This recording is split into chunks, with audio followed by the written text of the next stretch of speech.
Venus és el segon planeta més proper al Sol i el més paregut a la Terra per la seva grandària. Es pensa que fa moltíssims anys Venus era igual que la Terra, és a dir, tenia oceans, continents i el seu cel era de color blau. Però el Sol, que calenta molt més a Venus que a la Terra, va evaporar a poc els oceans i la seva atmosfera es va fer molt espessa. Actualment, Venus ja no té oceans i la seva superfície està plena de volcans. A més, allí la temperatura arriba fins als 480 graus centígrads. A Venus hi ha tanta quantitat de núvols que encara que és un dels planetes més propers al Sol, des d'ell no es pot veure'l. És un planeta abrasador, de manera que les persones no podrien viure en ell. A més, es diu que el seu cel és verinós. Venus tarda 243 dies a donar una volta sobre si mateix, però fa el contrari que la Terra. Per això, ací a la Terra, el Sol ix per l'est i s'amaga per l'oest.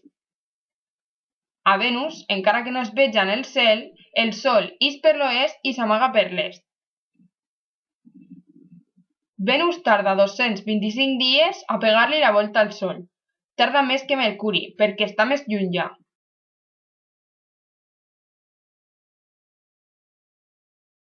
Des de la Terra, Venus es pot veure en el cel.